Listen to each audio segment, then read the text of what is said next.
Good evening. Welcome to Fate Mag Radio, the online voice of Fate Magazine. I am Kat Hobson, your host, and I'm so glad that you're here. You know, I was so wrong Wednesday when I said it was Sadie Hawkins Day. So if you ask somebody to marry you and they said no, I hope that you went back and got them. Just kidding. But, I get excited about things sometimes, and that was one of them because I like my marriage. I think everybody should try it at least once. Kidding. Hello, Lori Dorsey.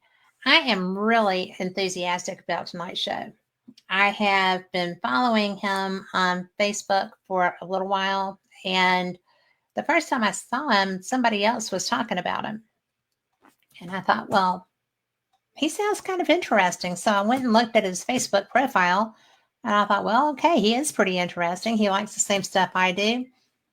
He does radio, or video. So I know he'll talk.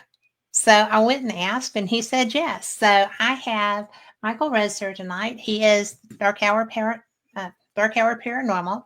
He is the founder and host, and he is also what caught my eye also. Third phase UFO. I think I got that right. So we'll find out if I did or not. Third eye or third phase. I think it's phase. We'll just ask him. Michael, hi. Thank you for coming on. Well, hello, Kat. Thank you very much for having me on tonight. Well, I'm just really thrilled. I was involved with a channel called Third Phase UFO Report, which was a sister channel to Third Phase of Moon, just to clarify. Okay, thank you. Well, because I hate getting things twisted, and I thought, I did not clarify that with him when we were talking before. Should probably have said something about that. So, but you're pretty matter of fact, and I didn't figure that you would run screaming from the show. Hopefully, not yet. Not yet. It's early. So, but I'm really because of fate, anything UFO catches my eye. I'm a paranormal investigator. I've done that since God was a child. But the UFO I've always been interested in because I've seen them. Hi, Linda. I've seen them, and the first time I ever saw one, I was going into sixth grade, and my dad had some friends over. They're paratroopers. They were Special Forces Green Beret 182nd Airborne Division, and they were all out cooking after a jump day. And I saw something in the sky that wasn't moving. It wasn't blinking. It wasn't doing anything. And I was like, Dad, what is that? And they all turned around and looked, and they all looked at each other and said, it's a helicopter. I said, no, it's not. I've been watching them all day. That's not a helicopter. And it was so funny because they were just kind of like, it is. That's a helicopter. Well, there were funky lights outside my sister's and my bedroom window that night that were not the right colors, right? So I just, I hid under the covers. I didn't know what it was. It freaked me out. And now I know, because sixth grade, I didn't know what a UFO was. And so that's how I got interested in them. How did you get interested? I've always dabbled in this field of esoterica as long as I can recall. I mean, big fan of Arthur C. Clarke, back in the 80s, going into the 90s. You had productions like Unsolved Mysteries and so forth. In those days, it was a little bit more difficult to find certain information, even on specific cases that we would consider infamous today. You had to catch one of those programs or check into your TV guide to see when something was playing. Otherwise, there really wasn't another way to go about this type of research. Yeah, sure, there were libraries that had some books, and I had some of those as well, but really things only could take you so far. That was my first real interest in this field as a generality, being that young and having some of that research that I could get into, and obviously the affinity for those productions. But I was having paranormal experiences, which I wasn't really aware that that's what it was until some years after the fact. Something as simple as, I was laying in bed one evening. I must have been about 7 or 8 years old, and my floor was the second level. and I happened to look out the window, and I saw something standing right at the window. It looked like a bear. It's the only way I could describe it. Uh, but this thing had to be floating in order to get up and sit by the window. And, of course, I went downstairs and told my parents. They were, oh, it's just a bad dream, go back up to bed. But, some years later, I thought back to that certain retention that still sits with me now. And I look at it, it looks more like a Sasquatch face to me than a bear. But, Mm-hmm. Even something as simple as that, I was having experiences, well off very young. That's interesting because that's the one thing that I have not had show up and, in my wheelhouse. And I am so sorry. Somebody in Washington, D.C. is trying to get in touch with me, and I don't know who that would be. So, no, not Mm-hmm. during, I thought that was off. But when you said that you realized later, were you freaked out that there was a bear at your window at the time? At the time, yes, I was I mean, frightened. that would have been so disconcerting. Yeah, as a 7, 8-year-old child, Yeah. with no real explanation, yeah, it was definitely an experience that, again, I remember to this day. Well, what what did you do? Did you hide under the covers? Did you scream for help? Did you? No, I just went and told my parents what I was seeing, and very matter of factly, I would say, looking back, I was looking for more of an explanation, but even more so that wasn't there watching me while I was trying to go to sleep. That was the most unsettling part. Yes. And there are people who have these type of experiences. Maybe it's not with a cryptid the way that I saw it. Perhaps it's with something extraterrestrial, something interdimensional, something that sits within that paranormal highway. Um, they find it in their room at the edge of their bed, sitting on top of them in some cases. So, I mean, it's certainly not uncommon for people to have these type of experiences, but I find that when they occur at a younger age, they can be that much more impactful as you go forward. Well, I would agree with that. They can actually alter a lot of areas of our lives. I, Hmm. I do this. Yeah, you do what you do. And it's interesting because anytime that I speak with someone, whether it's at a conference or, a public investigation or on the show, I'll ask, you know, what brought you into either, ufology or the paranormal? They're both paranormal. But Hmm. what specifically, why are you doing this? Why are you interested? And almost everybody has an experience. A lot, almost everybody is at a younger age. They were exposed to it. Something happened in their home. They saw a dead grandmother walking across or a dead soldier walking across Hmm. the hallway. I mean, it's, it really sticks with you when it starts, especially at a young age, because I got told that that wasn't real. Well, And yeah, that's the go-to. yeah. And, when I had my first ghost experience, I was sixth grade, fifth or sixth grade. Hmm. And there was somebody and I shared a room with my sister, and there was somebody between our beds, and nobody lived there except our parents. Hmm. And so that was like, and at that time, all but one of my grandparents was still alive, and I didn't recognize who that was. So that was kind of like, okay. And as I got older and I started seeing people doing this, research and investigation and just sharing, I was like, wow, there's people that'll talk about that, like you. Absolutely. I mean, today we're a little bit more disclosed in a sense where, talking about the paranormal world or UAPs, UFOs, USOs, anything that, sits in there, it's more of a household conversation. And, we can look towards the television shows on the paranormal that sprouted up during the late 90s, going into the early 2000s, had a big influence on people's awareness. That's the biggest thing, especially in the world of ufology. We just didn't have a certain awareness from the common person or the layman, the way that most people should be interested in this. And, as far reaching as it goes, that type of technology, who's had it, who's utilizing it, where we got it from. I mean, these are questions that should be commonplace. But again, today we have more of an affordance to be able to talk this way with less ridicule, because you go into work and you tell your coworkers, oh, well, I saw a UFO last night and here's what it looked like. I don't know what it is. You're less prone to that ridicule than Yes. we were 20 years ago. I mean, your boss might say, oh, yeah, I saw the congressional hearings that they've been holding over the last handful of years. I'm familiar with this as a subject. So we do have that in our back pocket, and it is progressive in that sense. So thankfully, we are still working on that line.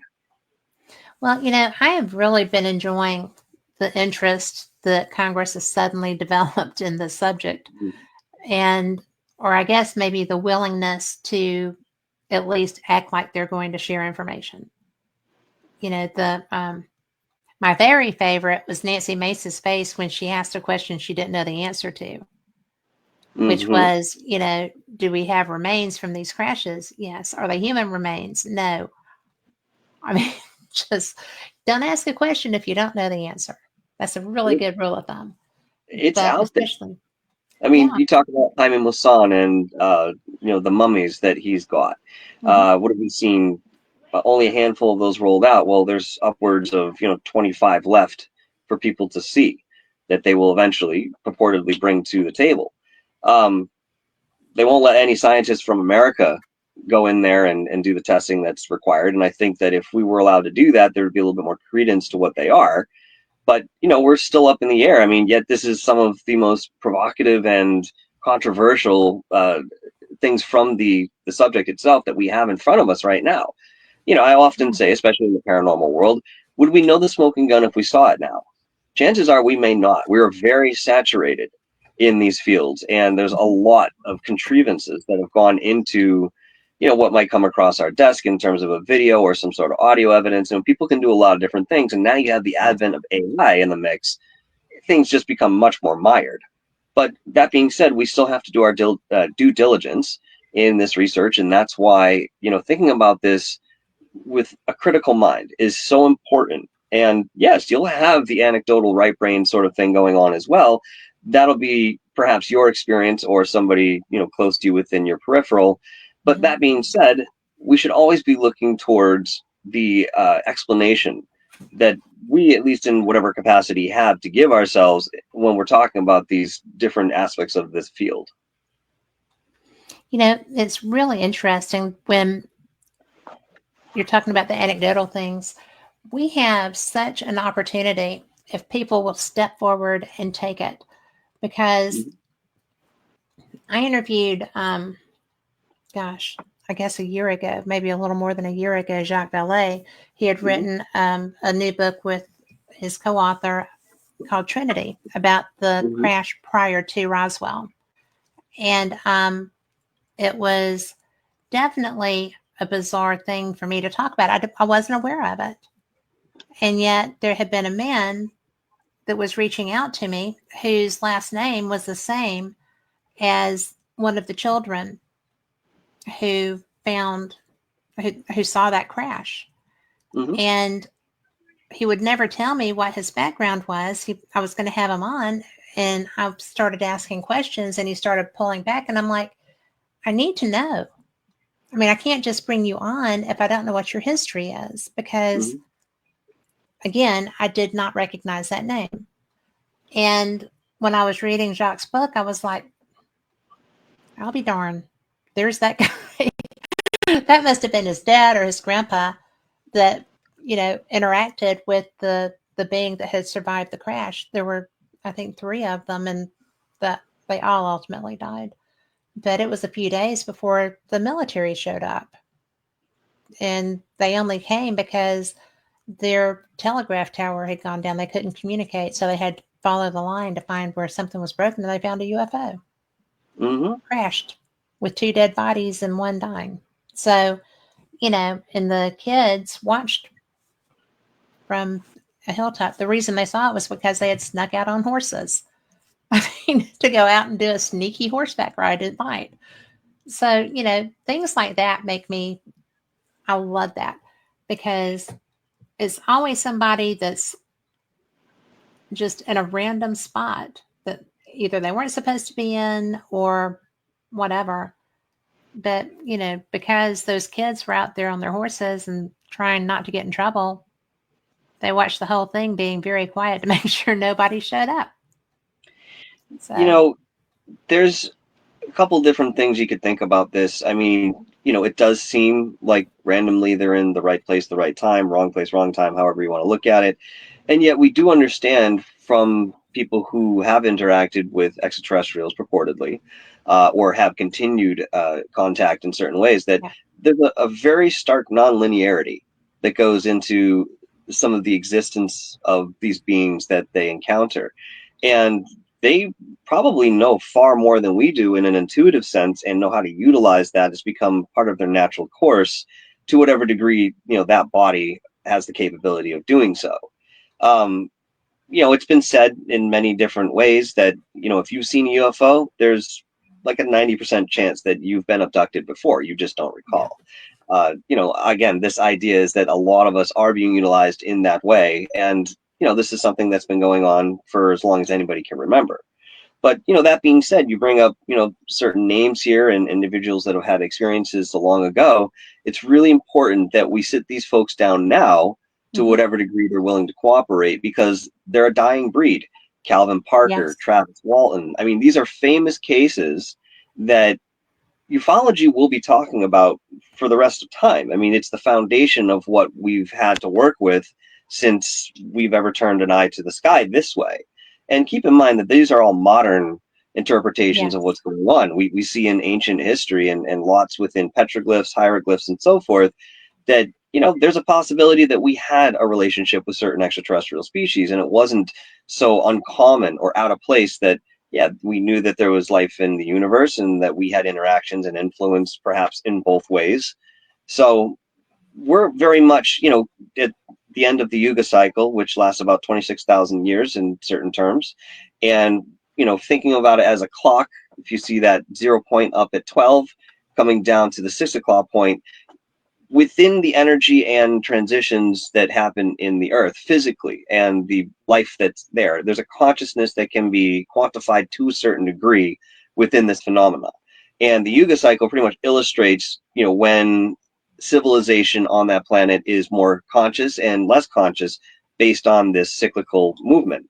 And we've just kind of crested that 6 o'clock. So if you were to think the Dark Ages, no written language, you know what I mean? People are speaking in tongues, poverty, I mean, tumult, you name it, that Dark Ages, that's the bottom of that cycle. So we're kind of swinging up towards the 7 o'clock point. And yes, we have quite a ways to go, but within this trajectory, we're headed up in consciousness, and more information like what we're talking about will be revealed. Well, I am interested in, I'd really like to get to the Jetsons is where I'd like to get, but we'll work on that. But that's my dream. I want a flying car, and a maid that's a robot that doesn't have to get directions, and will just come and do stuff for free. All I have to do is, provide the oil and stuff. We're on the cusp. We have flying cars already. They're just not available to you and I, but we have them. Russia's made them. I mean, there are a bunch of countries that have already done this, and AI is going to replace many of those mundane tasks that we do every day. So yeah, within the next 20 years, you might see a robot that gets you, your hot dog out of the water, whatever. You know what I mean? Yeah, because I'm tired of burning my fingertips. No, there you go. But it really is so interesting to me, because to think that we're actually on the cusp of something is so fun, because we've just in our lifetime, well, I'm probably older than you, but just in my lifetime, there have been so many innovations and so many changes, and we put people on the moon, and we've brought people back, and we've had people that can come and go now. We send people off and bring them back, and reusable craft. Reusable craft, I think, is a big deal. And I think it was a game changer. Now, if we could just figure out how to make it go farther and longer and safer. I know they're working so hard on quantum. They're trying to get that time frame grooving. And I think probably there is.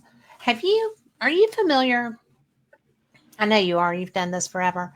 Are you familiar with the 20+1? program? +1 sounds very familiar. It's where, ostensibly, it is where the military utilizes people, sends them forward. And so Oh, yeah. they're Like a gone 20 and back sort of thing. Yeah. 20 and back. Yeah. And what do you think of that? Do you think that's a thing? This is difficult because in starting to talk about this, you have to entertain the possibility of tangible timelines that Right. are not the standard one that we're caught in 0.2. Going into my research and experience with the Montauk Project and other Black projects that did similar things, I do understand that this is very much a possibility and has been utilized in certain ways. But the technology and the methodology to achieve such a thing, number one, takes an enormous amount of power. And when you look into the Montauk Project as an example, we see that they did have certain power that they could have generated to possibly create something along those lines in terms of affect.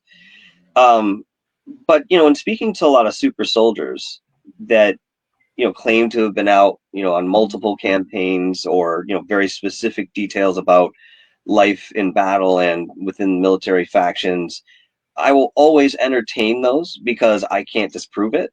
I've had people come to me and say, I remember you from X mission, this and the other thing. I don't remember anything super soldier oriented. Doesn't mean it didn't happen. I just don't recall.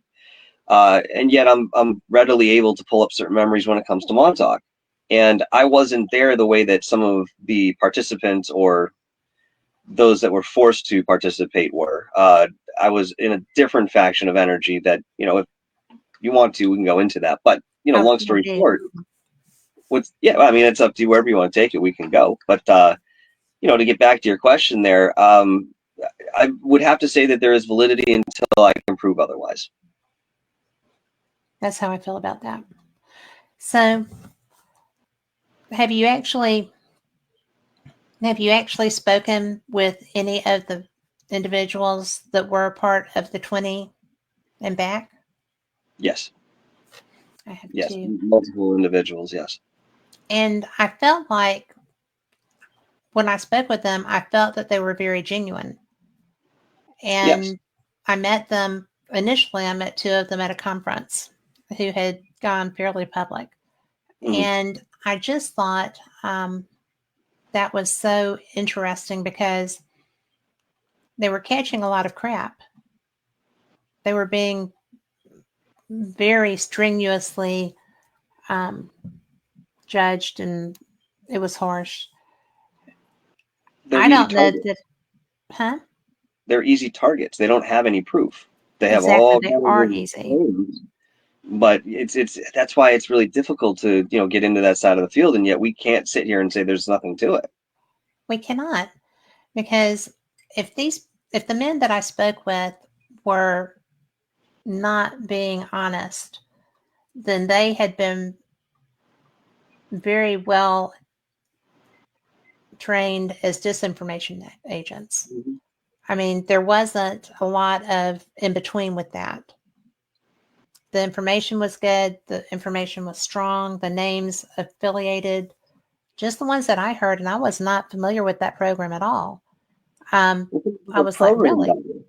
They're only going to remember certain things, or they have memories that are planted. And we first saw that with Montauk in terms of a general awareness that they were able to plant memory in versus just erase it.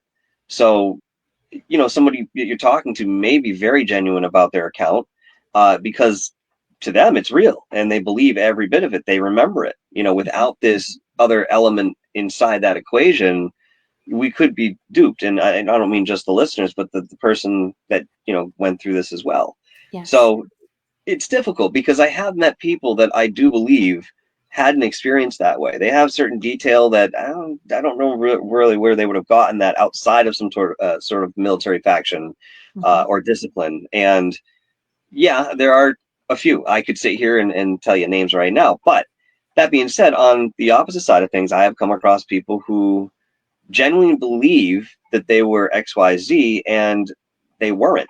And you have to keep mental acuity and stability in mind when you're speaking to individuals who have, such a fantastic story. I mean, it's not what anybody wants to do, but there are many cases that I've been in interviews and I have to ask the person, I say, do you use any drugs?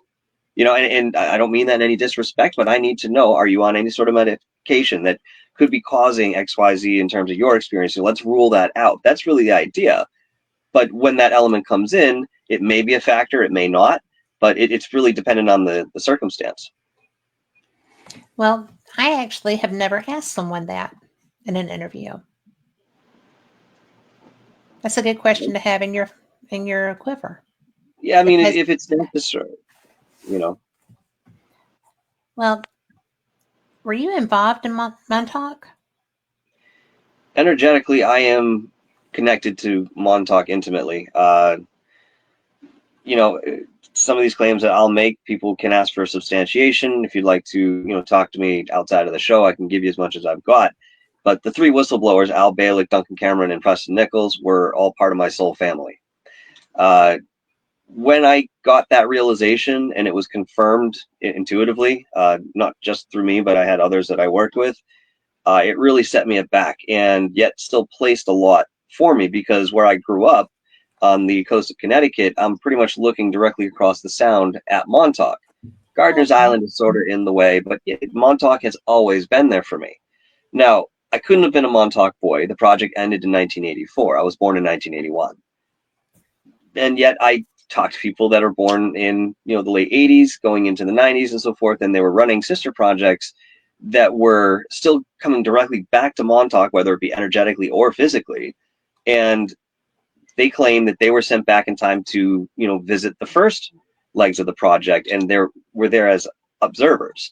And it was part of the process that they went through. So, I mean, again, going into different timelines and possibilities, there's certainly something that we can discuss, but very difficult to validate in any sort of real way.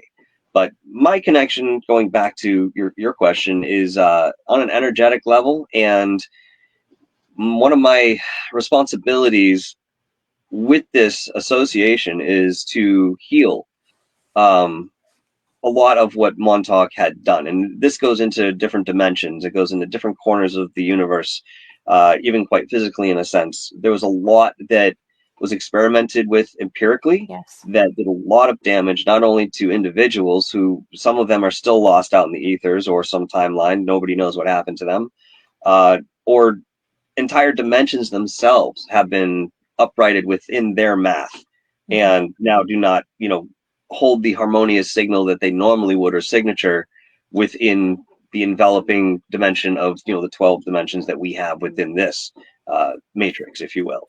So that's primarily my responsibility, and to bring about that awareness and healing within the people that were affected, which I have done pretty strongly in terms of spearheading, different things that I could work with in these individuals and how they could heal.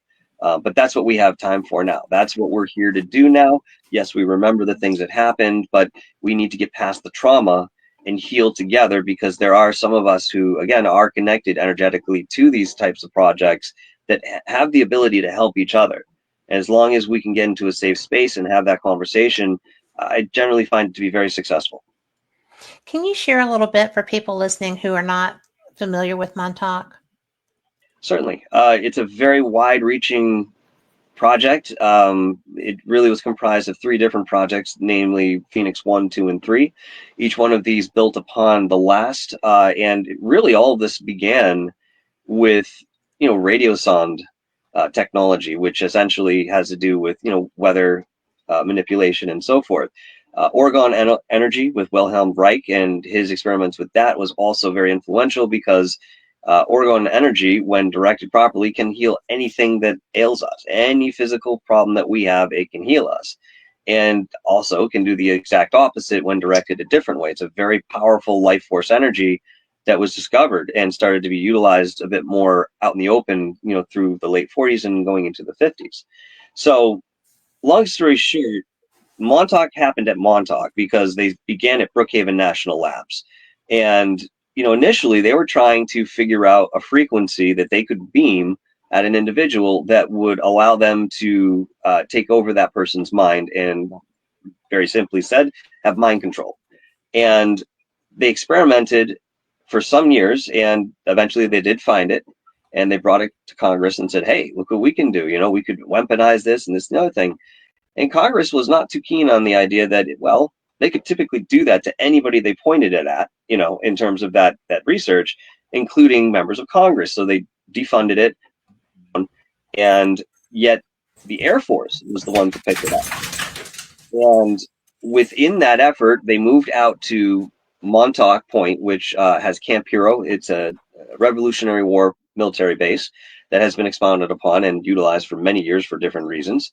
And at the time, it was abandoned. We're looking around the early 60s. And the draw there was that radar tower, which was one of, I think it was less than 10 in the world, the FPS Sage radar system. It's a very specific type of radar system that, again, could be utilized when they start working with different frequencies outside of what it was designed for. It actually sits in a band of frequencies that encompasses the frequency that they had found for mind control. If you guys want to know what that frequency is, it's out there. You can find it, but I'm not going to mention the exact measurement of hertz over the air here, but it is out there if you're interested in going into that science, because there's something behind it that's also expressed that I'm not going to go into at the moment. So from there, they expounded upon the mind control, which led them into discovering that with enough power, they could actually start opening up portals to different dimensions.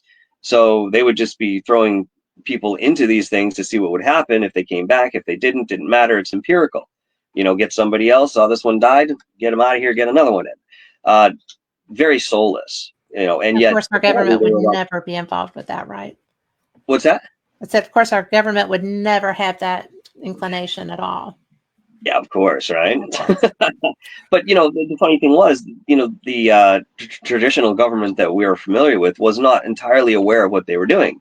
And if you watch my documentary, the second one I did on Montauk, called "The Time Is Now: Lost Souls of Montauk," it opens up with John D'Souza, who is responsible for the X-Files. He was the one who had the real files, and that was. And he's when he read his first book, we became friends, and we've been friends for a long time now. It's fascinating to me. But I digress. No, but I do know who you're talking about in his place. Yeah, he's a fantastic guy. I've known him through Third Phase of Moon, more or less. I think I've spoken to him on the phone maybe a couple times throughout the years, but yeah, I mean, they asked him to do this favor for me and sit down and talk about Montauk to the best that he knew, and he did.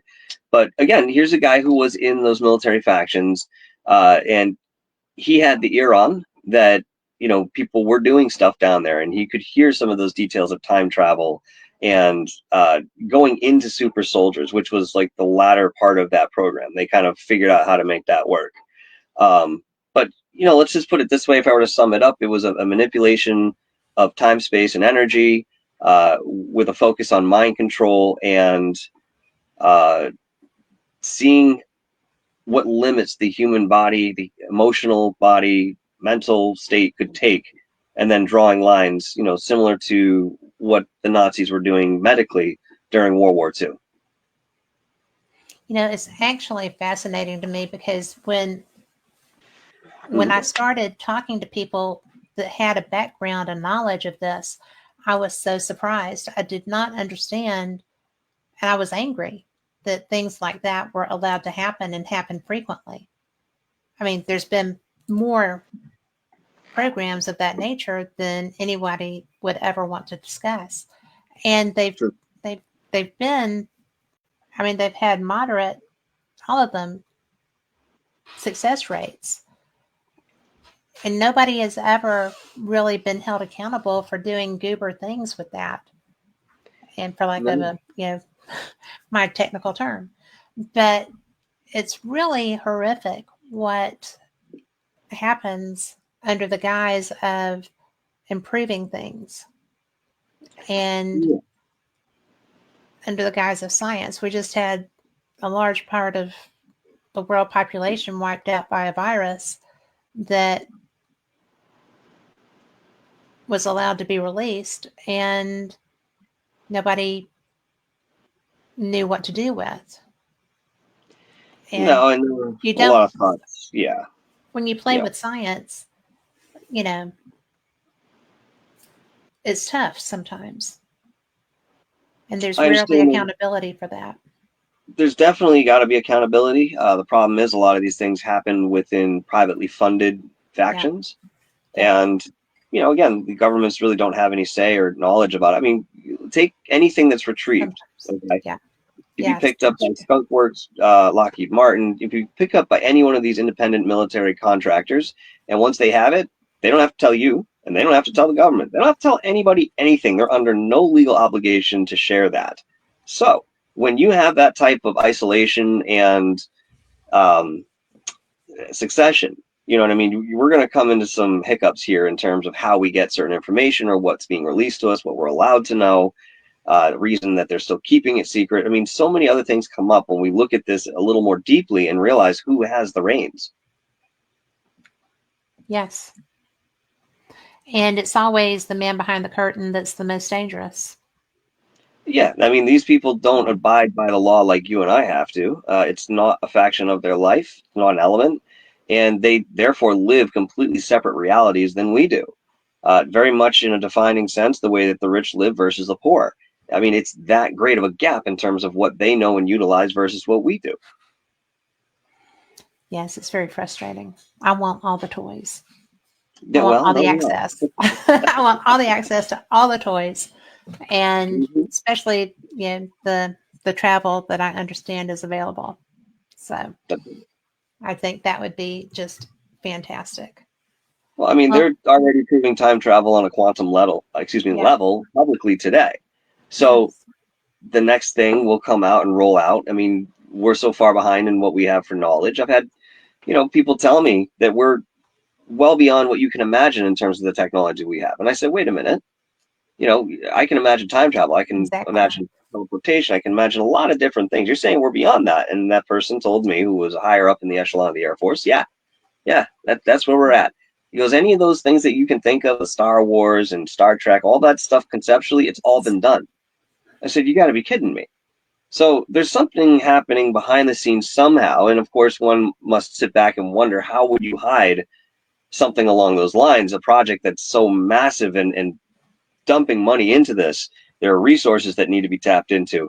Um, there's got to be a paper trail somewhere. And even in Montauk, we found those paper trails. We found receipts and logging files and documents that show, when food was delivered to the base, and we knew that during that time there were only supposed to be X number of people there, yet you're buying food for thousands of people. I mean, these little inconsistencies and incongruities go a long way when you start really looking into this stuff. Well, I mean, you don't really think they paid $25,000 for a hammer. What's that So now? I said, you don't really think they paid $25,000 for a hammer, do you now? Of course 10,000 not. for a toilet? Yeah. So that's my favorite movie ever. Mm-hmm. But how did you get access to go and do that research at Montauk?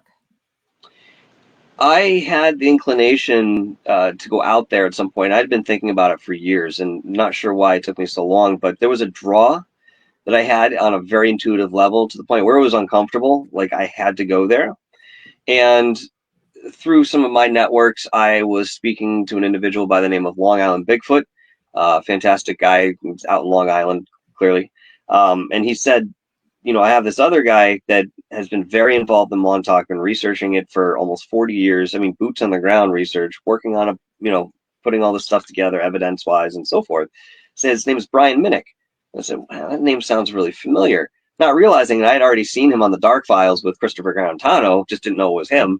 So I got in touch with him, and at the time, he either just started his channel or he wasn't really putting too much effort to it, but he had all this evidence he was literally sitting on in his room. I said, man, you got to do something with this. So within those conversations, we began, throwing things back and forth.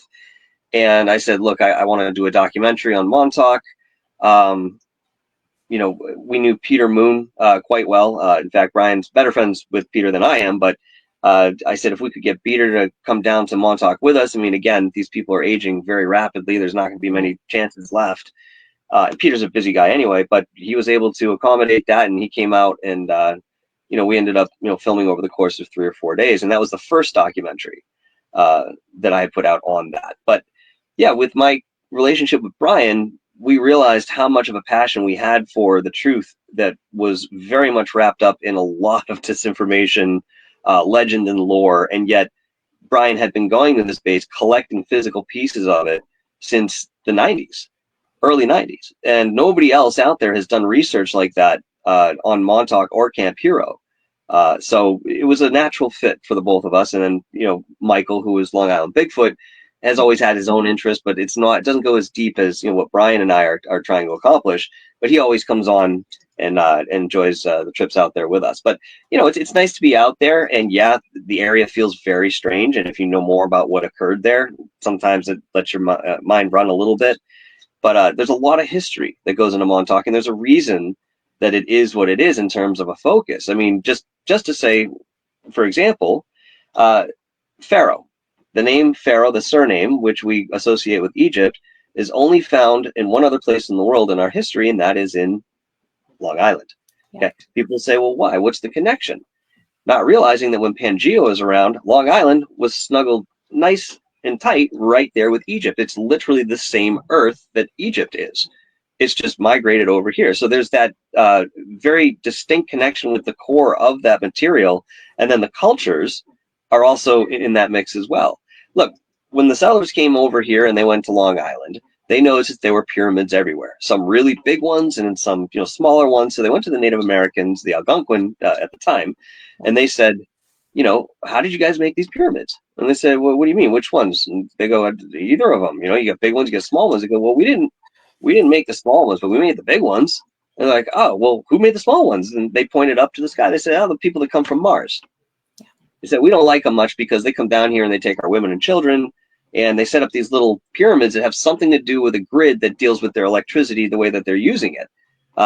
No real explanation from them, but we find similar stories with the Dogon tribe down in Australia as well. Yeah. So there's a lot that goes into the history of Montauk that makes it much more significant outside of the project, but also very coincidental, I'll say, that they understood the synchronicity of that energy in the land, and they were able to put the project right where they needed to, because that plays a large part in what they were doing too. It had to be about location, it had to be about timing and celestial formation. Like all of that went into this, that whole occult side of things. It's so fascinating to me, and I don't get to talk to people like you all that often because most of the time they're on the air. When I'm on the air, they're doing stuff. Mm-hmm. But I find it so interesting that utilizing things that aren't supposed to even be real, okay, when they're using celestial mathematics, as it were, and energies, and the information that is so well hidden from the average person, and then randomly somebody like you comes across that. People like your friends, people like the military that had that knowledge to be able to build that and get everything grooving, to actually have the experimentation and experiences that were relevant to that location because of all this esoteric information that nobody's supposed to know, believe, accept, acknowledge. And bada boom, bada bing, there it is being used. And we're sitting here talking about that. I say to people all the time, I don't care if you don't believe in clairvoyance or, telepathy. It doesn't matter if you believe it. The government does. Yes, they do. And they utilize that. They utilize it. So it goes beyond the realm of belief and modality at this point. Yeah. It's really up to the individual to open up and carry an open mind in terms of what is possible, because we're already seeing things that well exceed what we would have imagined 20 years ago. Look at the next handful of years coming up, and when we're talking about singularities and all different shifts that really rock a paradigm rather than affect one community or one city or country here or there. This is going to affect everybody. We're in an enormous paradigm shift. Yes. And so few people will even discuss that, much less acknowledge it. That's right. That's right. And Well, there's fear that's wrapped up into this too. Don't forget that there's the other side of ufology that's trying to keep people in that narrative that, makes them believe that there's a threat. And, my yes, side of the field has always come out and said very, very strongly. And, Dr. Stephen Greer is, a good friend of my network, and, Third Phase of Moon works with him almost exclusively in certain ways. And this is what he's been trying to dispel as well. There is nothing to fear. Yes, there are entities and energies and extraterrestrials, if you will, that do mean us harm. But there's yes, also ones that don't care about us at all. The way that you see somebody's grass and not counting every blade, you know what I mean? Where they're just there. And yes. then there are others who are more benevolent to us. And of course, that comes back to the idea that they may be part of our parentage. So Yeah. there's logic behind here if you, again, just go deep enough. Well, there are humans just like that. That's We're right. married, and I mean, when you feel the energy of somebody that has no interest in keeping a human alive, they're just there for whatever. That's To me, that's always disconcerting. And I read energy pretty well. And so, it's so strange when you do feel that. And I think that I think it would be freaky to have another species that I came across that felt that way to me. I wouldn't know what to do. You have to keep in mind too that even though a lot of these species that we come up against seem very foreign, the only difference here is mostly in a physical sense, the way that we are interpreting that presence, or are willing enough to kind of engage in that, or mesh it into our lives. Now, Right. anytime we find a new species of animal on the earth, you read an article about it, you're like, oh, that's cool, spider with 1,200 legs. Okay, neat. And you just sort of move on. It doesn't really affect you, all right? Unless you live in that country of Australia Kind when of you rocked my find, world just yeah, to contemplate that. So, right. yeah. I mean, yeah. Ah! Yeah, yeah. So Sleep I would, well. With that being said, uh, so people have seen extraterrestrials, we'll say for the sake of conversation, that look like praying mantis, or they look like cats, or they look like lizard people. And the only difference between the way we've evolved and another species from somewhere else has evolved that holds that facade, if you will, is that was the evolutionary path that they took. So supposedly, when we were created, the 6 to 8 species, I think, that were involved in our creation, took minerals from the earth, and of course we have those present in our bodies. But they also took DNA from, apparently in this case, the apes. So we went a very mammalian route, and we have similar characteristics to the ape. It doesn't mean that that's where everything comes from. It means that that's part of our DNA as well. That was part of the mix in the equation. In other spaces where these cultures are developing, again, maybe the lizard was the most conscious entity on the planet at that time, and that's why they decided to use that DNA. Or maybe it was the praying mantis or something akin to it. So these energies are us. They are us wearing different suits. And that's one of the things that we're going to have to understand and then ground into in terms of reality, is that we have a universal family the way that we have a global family. I agree with that. It just blows my mind because I had a guest at one time, and one of my audience members was like, "Oh my god!" But she reads and she does your backgrounds and things of that nature. And she came up one during a show and she was like, "Well, your background is something that would bother people, and I don't really want to say that." And I said, "Well, now you've opened the can. You're going to have to tell me what this is." She's like, "Well, you have a reptilian background." And I'm like, "Well, yeah. I mean, that's not freaky." And one of my guests, one of my listeners, was like, "Oh my God, my friend is reptilian." And I was like, "I haven't eaten you yet. I think you're okay." But it was really an interesting conversation because I had not recognized that Kimberly was going to be bringing that to the show. So that was lots of fun Kimberly because, O'Connor? huh? Was it Kimberly O'Connor? No, it was Okay, I Kimberly wasn't sure if McGregor. you were talking about the same person. All right, I figured I'd ask. But it was really funny. But we have a question for you in chat. Are Mhm. you up for it? We'll have to come back to this topic. As a kid, did you ever play or make a game called Buckets of Blood? What's it called? Buckets O' Blood. No, I can't say I did. Okay. Sorry. Then No? I don't know what that question was for. But it was from Linda Judd, who said that you've been on with her. So that was, I just figured that it was something from that show. So I on don't Dark Horse honestly. Paranormal. I don't remember. I mean, I remember Dark Horse Paranormal. That was we'd had a fantastic time. But unless I'm given a little bit of detail, I've been doing this so long. I don't really remember what show they've been on. I'm sorry. That's fine. I remember Dark Horse Paranormal. I absolutely remember Yeah. those. So now we're going to have to find out what Buckets of Blood is. So she's going to have to put a dissertation in the chat room. Okay. So, well, Waiting the day to death. we'll be waiting. We'll be reading it out loud, Linda. Go ahead. But why is this something that you have? Because you're very involved. You work with Stephen. You work with so many people that are, I think, really interesting humans in this field.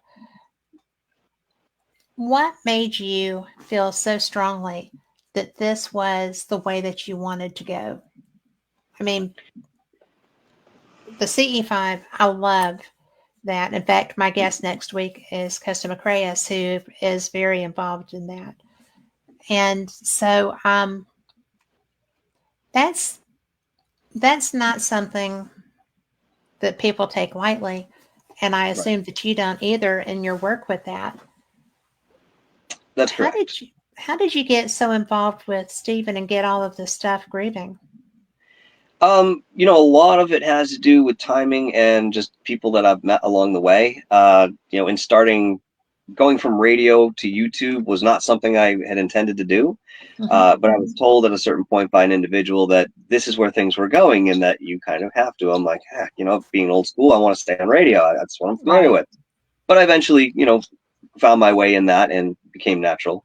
But it all kind of started, I think it was like my third or fourth show that I was doing. I was at my house and I went into the kitchen to wash my hands. I'm trying to think, what show I should do, who I should do it on. And I looked over at the soap and it was Meyer's soap or whatever. I'm like, oh, Billy Meyer. Let's do a show on Billy Meyer, right? So old case, but I'm still cutting my teeth on YouTube, so that's fine. So I get on there and I absolutely talk terribly about Billy. And I was like, yeah, look at this photo. He's holding a string over here, blah, blah, blah. I'm just going off, right? I don't really think many people are listening to me at this point because I'm a new channel. I don't have many subscribers. And sure enough, Michael Horn, the English-speaking ambassador for Billy Meyer, found me and listened to the show. Well, I got a very comprehensive email that I will only say left me with an earful, and that if I wanted to know the truth, I was to contact him. And I said, all right, fine. So I started talking to higher caliber guests, I would say, early on, because this was sort of something that gravitated towards what I was doing. And yes, COVID, again, going into the timing, that did play a part in what people were able to do in terms of availability. Right. So in going through this, I ended up meeting a very, very close friend of mine today. His name is Rich Giordano from the channel Goofon. And, this guy has over 10,000 hours of watching the sky. He's very versed in ufology. It's what he's always done. So we very quickly became friends. And it's around the same time, he started working with Third Phase of Moon. And, that seemed like his gig at the time. And I'm kind of sitting back peripherally. I'm like, okay, cool. And very slowly, Third Phase of Moon kind of wheedled their way into my life. And it was one evening that, Rich says to me, he says, listen, I'm going to call you after, the show tonight and Third Phase wants to talk to you. And I said, oh, wow. Okay.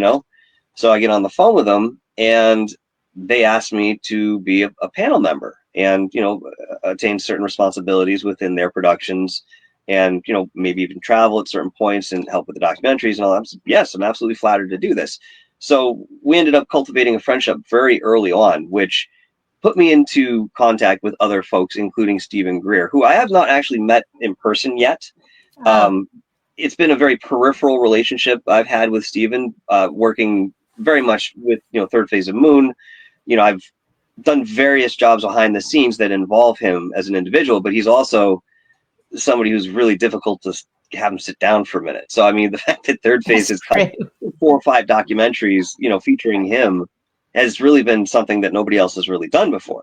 So, yeah, again, just to answer your question there, it's a lot about the networking that I've done and the relationships that I have developed that have led me in different directions in getting to know certain people that I may not have the opportunity to know, otherwise. Yeah. I think that what he does is so important because being able to bring acknowledgement and experience to the general public is what's going to move this field.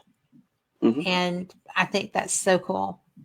So I have I'm a deck sitter, a hammock layer. I have dogs. I'm outside all the time. Mm-hmm. And I have a really good area of clear sky. And it's amazing what you see if you're just, sitting outside. Oh, yes. And day or night. And the daytime ones are a little freakier than at night because they're very much more in your area and interacting. It's just like, Mm-hmm. no, I'm the only one here. I was on the phone with my daughter one day and I'm like, do not hang up. I don't care what happens. Don't hang up. And she was like, what? I'm like, just trust me. I'll let you know later. Mm-hmm. But yeah, I wasn't interested in a lost time incident.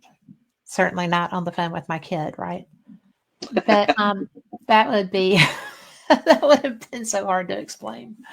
Okay. So but I really love that this program, through really the strength of Stephen's character and energy, is getting so many people out skywatching to be able to have an experience and understand that there is communication. It's not just random.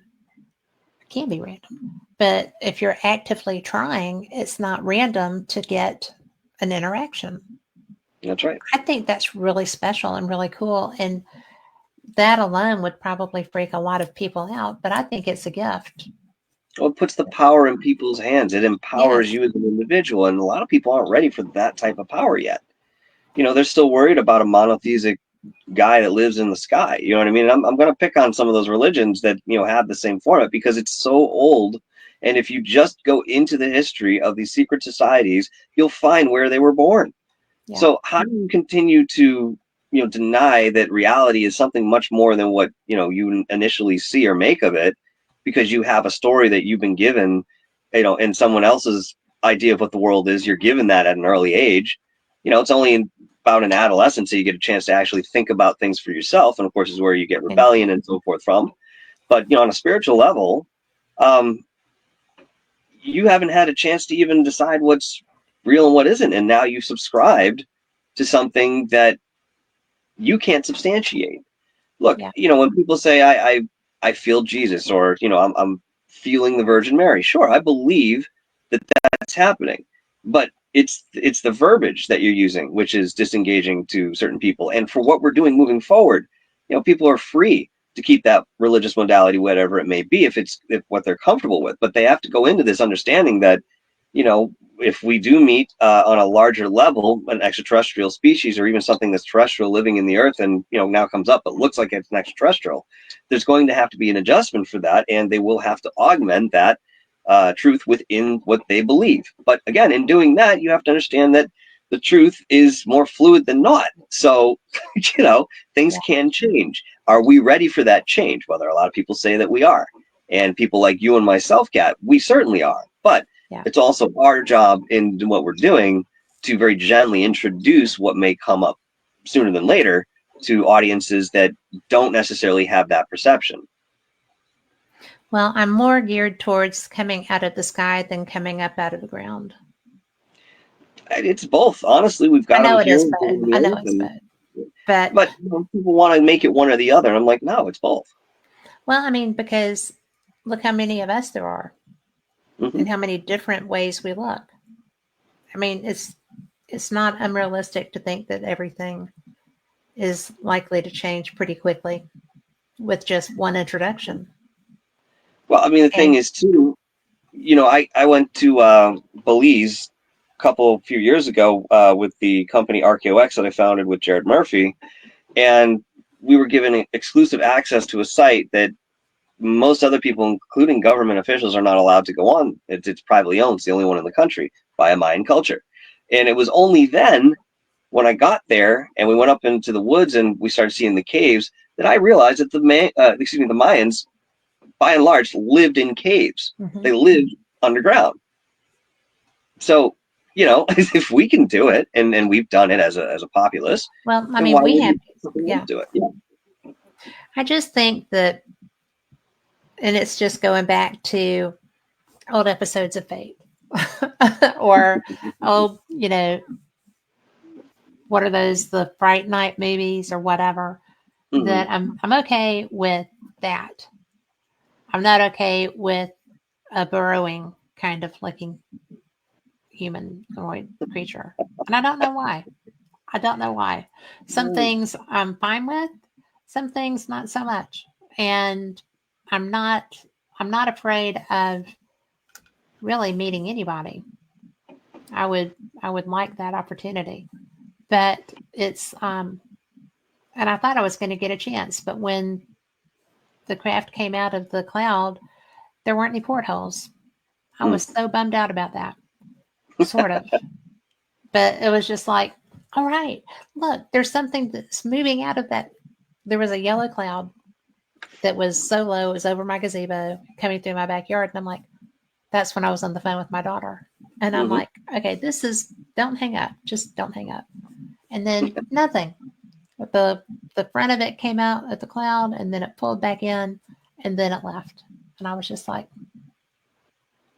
you're still there, right? I'm still awake. This isn't, yeah. And she's like, yeah, Mom, what's happening?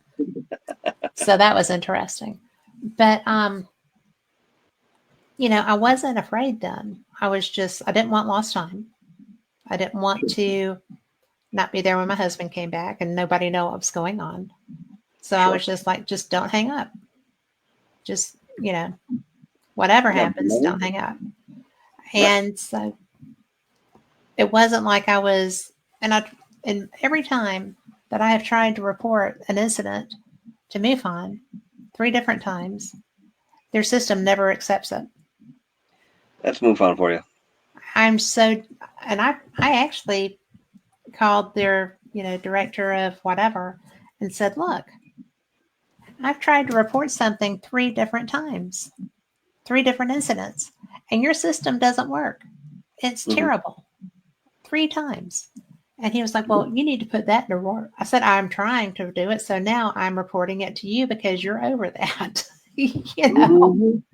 So that didn't go over well. But we were friends. So, he didn't hate me forever. So it's really interesting to me that I'm just this random chick, in the southern U.S. who's seeing things and experiencing things. And, I actually got very excited once because I thought I was seeing the Starlinks. I'd never seen them. So I didn't know what to look for. And what I saw were 2 illuminated barrel-looking things that were moving together. And I have an air refueling wing base near me, which was pointed out to me. I was like, I know what they look like. They don't look like, toilet paper rolls, short toilet paper rolls that are illuminated from inside. They're craft, and only one end is lit on both of them, where the nozzle comes out and where the receptacle is. That's how that works. So I was told that, nope. And MUFON expert told somebody in front of me when they saw it that, oh, well, that's Starlink. So that's why I was excited thinking it was Starlink. So, usually they're string of lights. Well, I've seen them now. I mean, I was, Mark D'Antonio was doing a thing at Contact in the Desert with the, Skywatch, which is his bag. And he's very good at it. I didn't mean to sound derogatory. I think he's brilliant. But I got to see them. And so now I know what I'm looking for. or what I'm seeing when I see them. But it was so, I mean, I was so excited thinking that was Starlink because that's what he told that guy in Phoenix. Mhm. And I was like, all right, this is so exciting. So, I'm really looking forward to an opportunity maybe to get to meet someone because I've come so close, but to my knowledge, I haven't. Out of all the experiences I've had, I can say that I don't have one in recollection where I came into direct contact with an extraterrestrial up until recently. Um, so I did an interview with Dr. Jonathan Reed about a month or so ago. Maybe it was almost 2 months now, about a month and a half. And one of the things that he told me off screen was that occasionally people that interview him get a visit from his alien friend Freddie. And I said, all right, that's fine. I'm okay with that. Cool. And it was just sort of a warning, and I'm like, all right, yeah, no problem. And we continued on, talking about something else. And sure enough, there was a night where I was playing some mini golf on my Oculus with a friend of mine, and I finished up.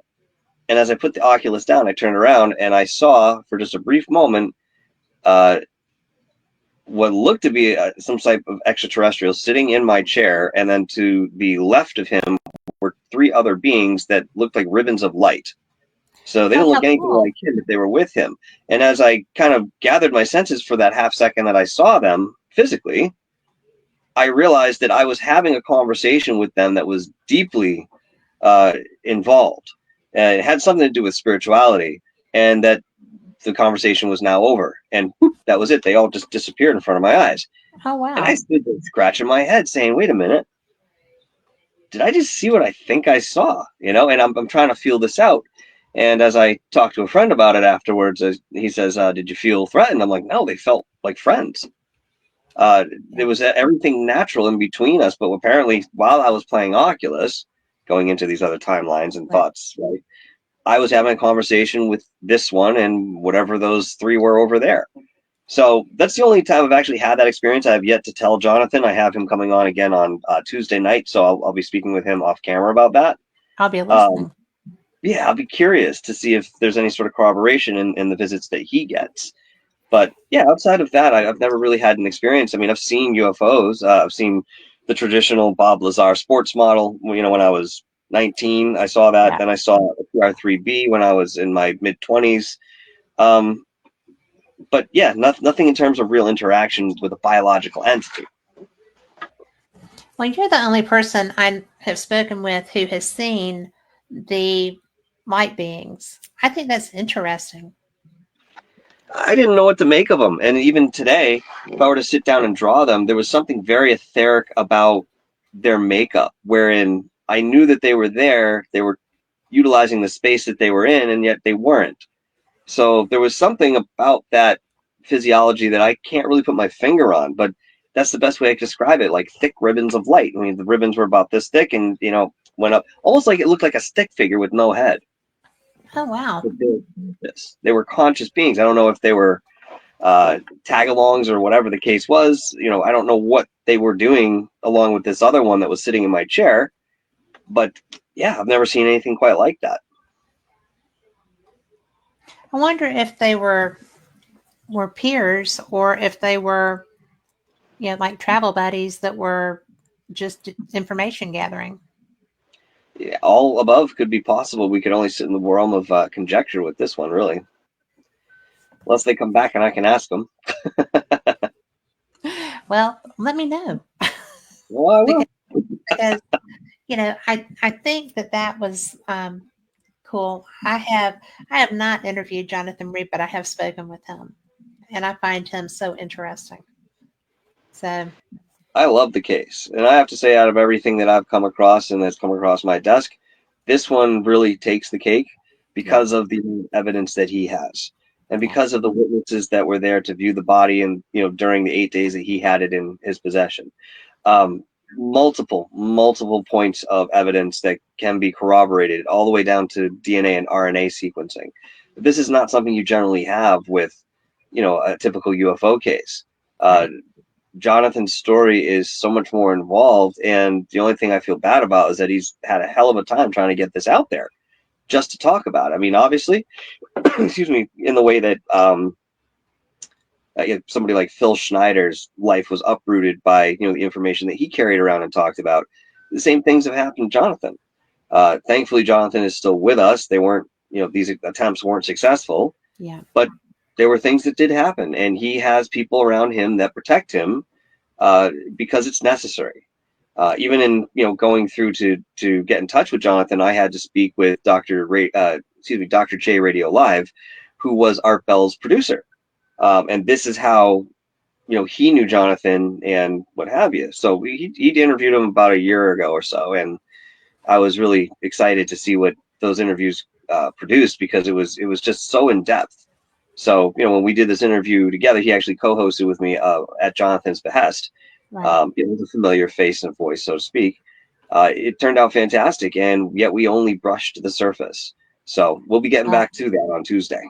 Well, I will be listening. I just find his case to be so interesting.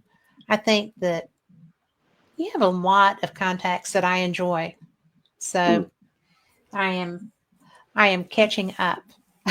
Is what I'm doing.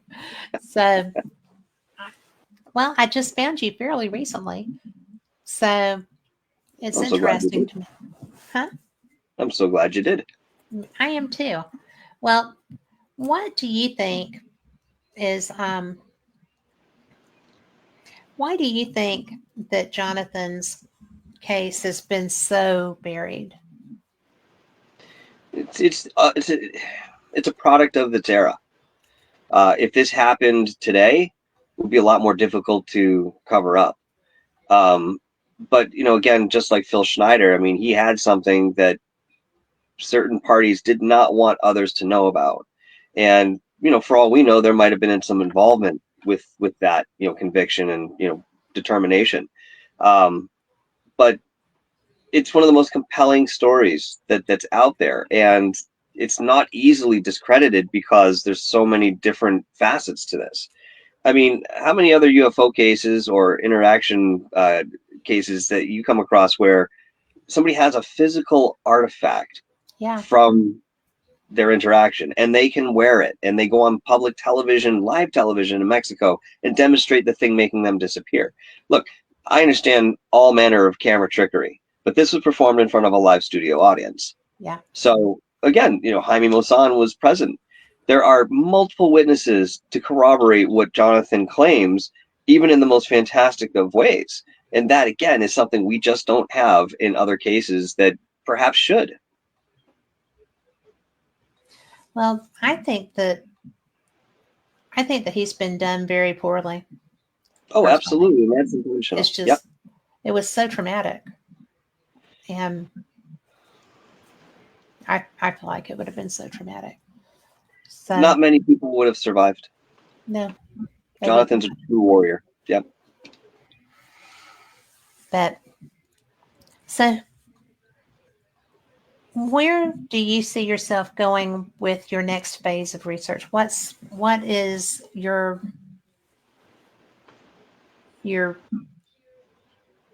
passion right now? I suppose the answer to that question is sort of reflected in what I'm currently involved in. I'm working on a book that is directly focused on my paranormal experiences, theory, and certain factions of the paranormal world I think need to be spoken about in certain opinion.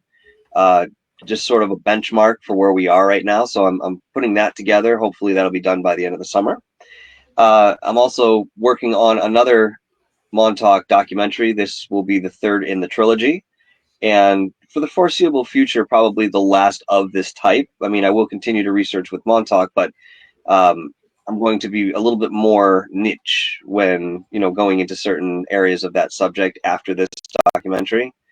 But in that we have some pretty interesting things to discuss and present, going from the reel-to-reel tape that we had found on our first initial jaunt out to Camp Hero, which we have had analyzed, and I have lots of thoughts on that.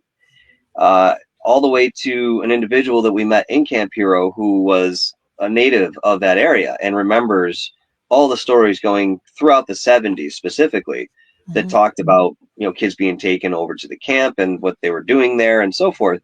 I was with Brian when we met him, and he said, "Were you guys part of the group that pulled out the chair from the underground?" And Brian and I looked at each other and said, "Wait a minute, what do you mean? What chair?"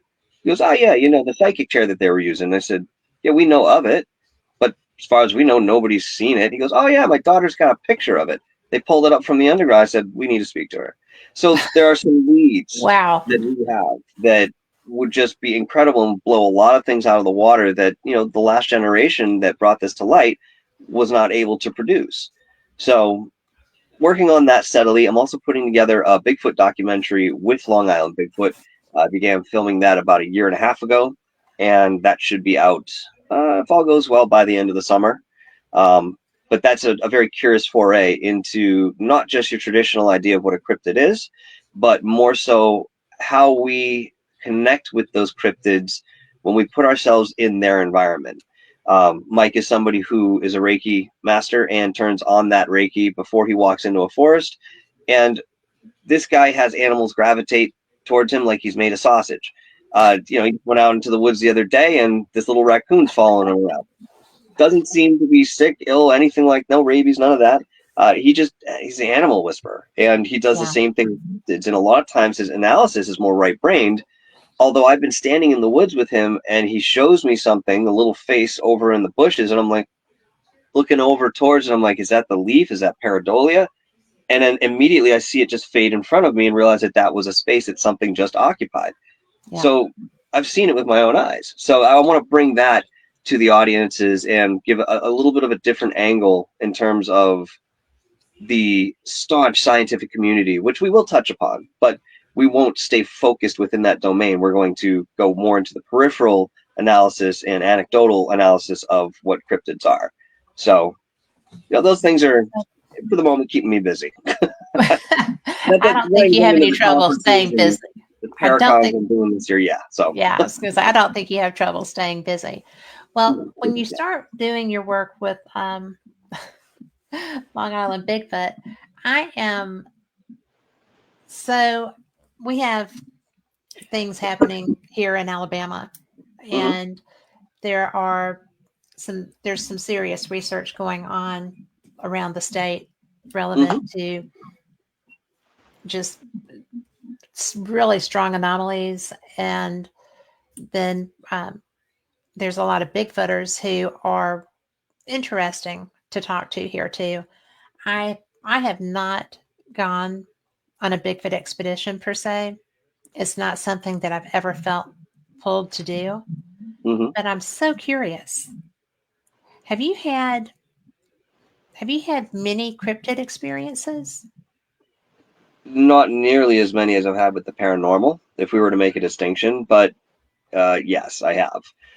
The first time I really came across a cryptid, I was planning to go camping with a girl I was with many years ago. I think I was maybe 25, 26. And this was a state park, what have you. And I'd been there before, but we're walking up the trail in the pitch dark, and there's a body of water to our left. And I start hearing these small stones being thrown in the water towards us. So we stop. I'm like, "Do you hear that?" She says, "Yeah." I'm like, "What do you think that is?" She's like, "I'm not sure. That's weird." But we continue to walk. I continue to hear these stones being thrown. Next thing you know, I feel in the air something akin to like a tightness. And it just kind of hits me all of a sudden. Maybe if I were to look on it now, it felt sort of like anger. I don't really know. But I felt something in the air. It had changed. And immediately I hear an enormous boulder fall into the water. Now, there are no rock facades that way over some of the cliff areas where something naturally could just fall down. Something had to find this stone, bring it to the water's edge, and then huck it in. So while I didn't see anything, I now understand the activity of walking into a cryptid domicile, if you will, where they reside. And this is exactly what that experience was. In another case, I was out on Long Island. We were in the Pine Barrens, and it was myself, Long Island Bigfoot, and Brian Minnick. And we were out at night just going in to see what was there, because the forest is full of energy, and it's a matter of how you tune into it. Generally can dictate what you experience. And, I'm in the woods with a Montauk historian and somebody who goes out in the woods all the time. Mike is a retired military guy. I mean, he has bearings like you wouldn't believe, and we get lost. We're in the woods, we're lost. It's pitch dark out. We don't know where we are. And somehow we find ourselves eventually getting to the opposite side of the lake that we were camped on. And we could see some of the reflection in the distance, the glows of the fires. And we're like, okay, so now we have an orientation. We couldn't figure out or decide or agree on which way was back. And we were on one trail. So there was a disorientation that was happening. And this was the initial onset of what was to come. So we just make a decision and we start heading back on the trail. And off to my right, I feel something walking with us. So I look over and I see an enormous shadow that was in the shape of a humanoid that was probably 6.5 to 7 feet tall, bigger than me. And it's moving fluidly, almost as a reflection in a mirror. And when I stop, it stops. When I move forward, it moves forward. It was only then I realized that there were red eyes associated with it as well. And I'm thinking, good Lord, whatever. I'm not going to make too much of a deal about it. And this thing followed us for, I don't know, the latter part of maybe 10, 15 minutes heading back towards where we thought camp was. Well, once we got out of that experience, out of that energy, it seemed like everybody knew exactly which way to go. So there was something acting on us, and maybe it was predatory, maybe it was observational. I couldn't say, other than the fact that we didn't feel threatened, we didn't get attacked. But something was definitely there. And I think it went well beyond what I've experienced in terms of paranormal phenomena. Phenomenon. Well, it sounds like it was an intelligent being that was getting you away from whatever it was protecting, but making sure you got out okay. Perhaps more the former than the latter, but I don't know. I don't know the disposition of that one, No indication there. I have found that if there is negative intent, it's not hard to recognize. And it doesn't sound like that was going on. It sounds more like, oh, no, you're far enough. We're going to get you that way. We're going that way. And I've had that happen too. That's the case. I mean, I can't say it was helpful. I didn't really feel anything in terms of that direction. It was only the absence of that entity wherein we kind of figured out where we were going. But certainly I think we wandered into an area that we were not welcome in. And perhaps, this was one that was surveying, how far we might be going, or, trying to figure out our intention being there. It's possible. I mean, sometimes these things do mask their true intention, and you see them as one thing and then realize very quickly that that's not what it was, what it is. Yeah. But depends on the circumstance, really, and the energy that you're up against. Is this elemental, or is this something more developed in terms of consciousness? You kind of have to ask yourself when you come up against something like that in the field. How do you ascertain or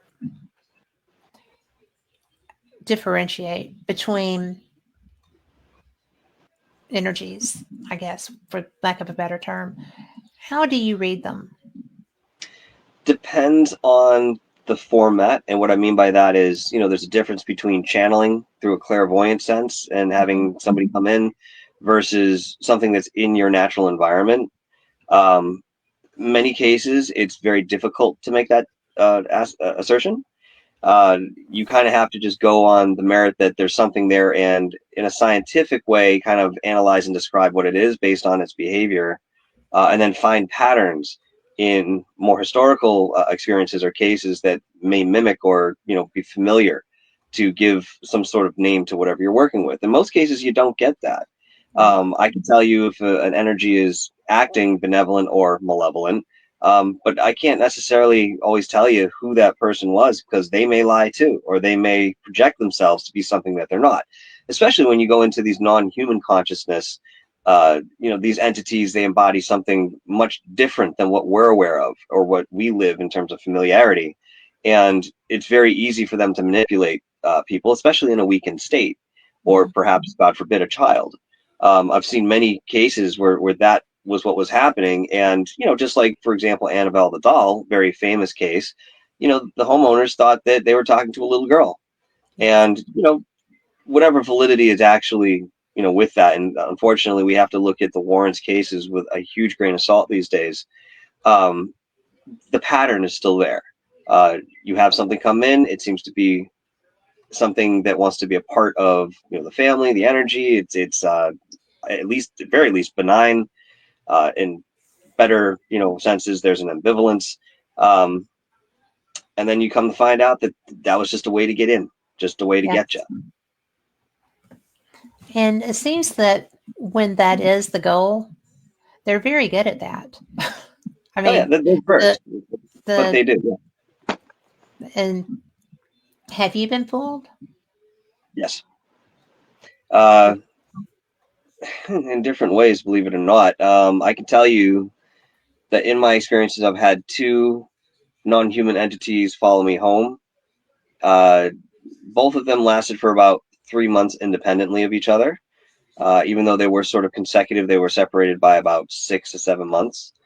And the first entity I was aware of. I knew that it was on the grounds. I was told by another investigator not to go to a specific area because this thing would latch on, and he had to get rid of it off of another investigator some 8 months prior to me going out there, and just, to play it safe, don't go over there. So fine. I mean, I was filming a pilot for a television show at the time, and there was enough for us to work within the acreage that I didn't necessarily have to go over to the area that he was mentioning.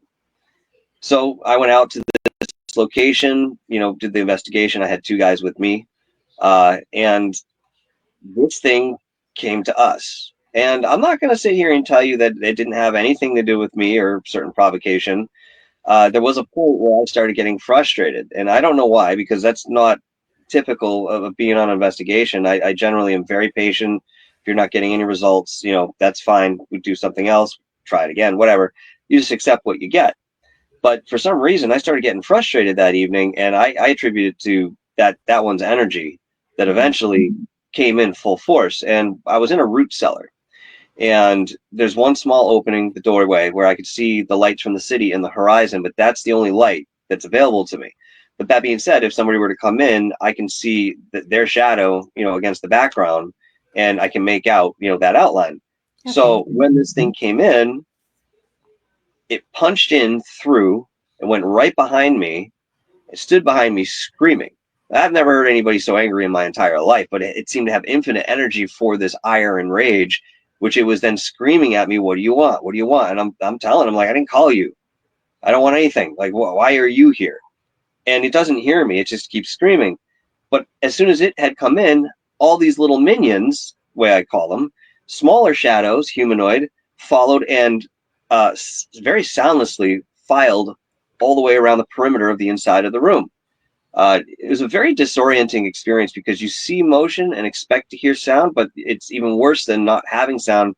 It's the deep intentional absence of that sound, which is much more unsettling than sitting just in a quiet environment. So I decided to take a break. I went out, and one of my investigators joined me, and he actually heard the thing walking around. And I didn't audibly hear that, but he was telling me that that's what he heard, and he didn't want to be there anymore. And I said, well, at very least, we can go back into that root cellar and get our stuff. Like, this is not what we do. And back then, I'm talking 2007, 8. I had taken up the disposition that I would yell at my other investigators if they decided they didn't want to do something. You know what I mean? When it came to being scared, Right. much the way that we understand who Zach Bagans is today. But back then, I thought there was something to that sort of conduct. Well, there wasn't. You learn. Yeah, and I learned very, very hard, let's put it that way, because as we, stayed there for another 20 minutes, by the way, time was non-existent while I was there. I entered a completely different space where time did not have any relevance. So, what felt like 2 hours might have been 10, 20 minutes and vice versa. It was a very strange space to be in. I get in the car with my other investigator, and we're driving out, and I look at him and I say, I don't feel right. He goes, yeah, man, that was a really weird experience. And I'm like, no, something's wrong.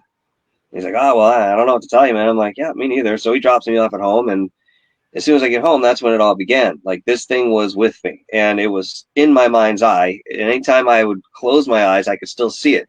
So sleep was pretty much off the table at this point. And when I was able to get to sleep, it would enact some sort of sleep paralysis that would startle me up, and I would never be able to get any sleep. And this went on for, as I mentioned, a few months.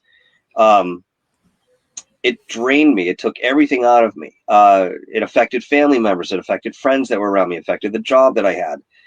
Anything that you can imagine this thing would touch, that you hold dear or have some sort of energy that you've invested in life, it had a finger in. And it got to the point where I was experiencing such high levels of anxiety and dread that were consistent. I couldn't take it anymore. I could not ignore this one that was still there, screaming, because that's what I had largely done, just turned away.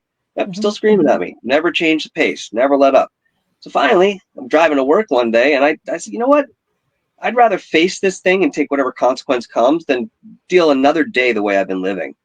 So through a very quick intentional meditation, that's what I did. And as soon as I turned around, that thing was waiting for me. So again, it starts on me. What are you doing? Why am I here? What do you want? And I said, to be quite honest with you, and I paraphrase this because it took a little bit more convincing than I make it sound. I said, I wasn't even there for you. I was there to talk to the others that, you pretty much have hunkered there. And, there are stories that go into that. I said, it was never my intention to bother you. And that was the motif of what I was trying to say. That was the overall theme of what I needed to convey.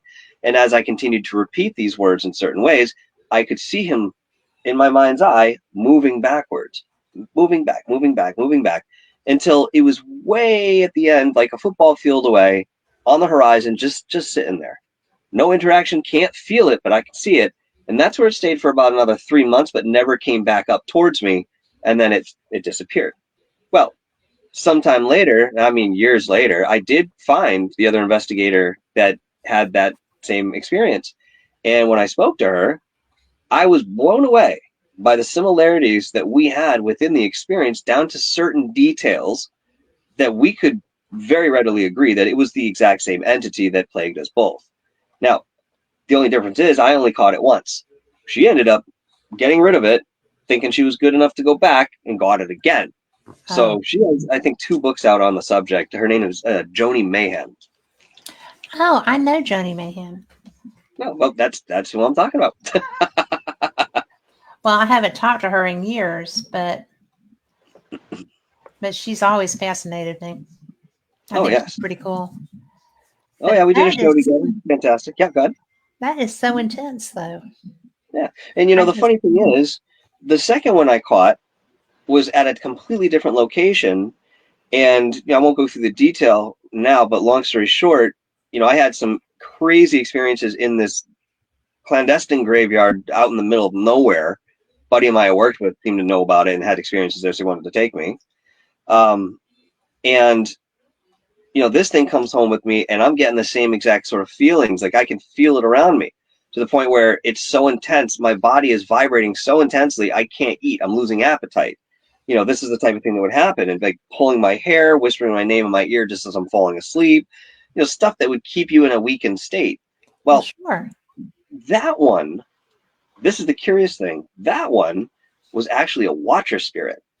So it came with me, I would guess, because I was the most sensitive out of anybody in that group, and there were more people than were supposed to be there. And I felt that the energy was very discombobulated, and that, if there was something, that probably would attract it. But long story short, about 3 months later, which it was a different experience, but just as intense, this thing left, and I could immediately feel the difference.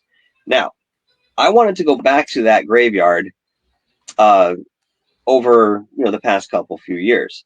And even though I looked at going to that first location where I had that entity, I realized that it's off limits for me. That's the only place I cannot go. So I'm not going to test faith here. Test fate. So I said, okay, no, it's not worth it. I said, I want to go back to this graveyard, but I don't want to deal with the entity the way that I did. I said, what do I have to do? And intuitively, I heard 3 things that I need to do in order to go back to that graveyard and do it in the right way. Because I wanted to do an episode on this experience. I had to tell somebody, and I just couldn't, do this, otherwise. So Spirit told me, you are to buy a flower or a bouquet and you leave it at the front gate out of the sign of respect. Great, no problem. Second thing is you're going to find whoever you need to talk to in terms of the town, and you're going to make a small donation for the care of this graveyard. Now, I'll tell you, that was a lot more difficult than said, because this is like one of those ones way off on the peripheral and nobody really knows about it. But I was able to do that.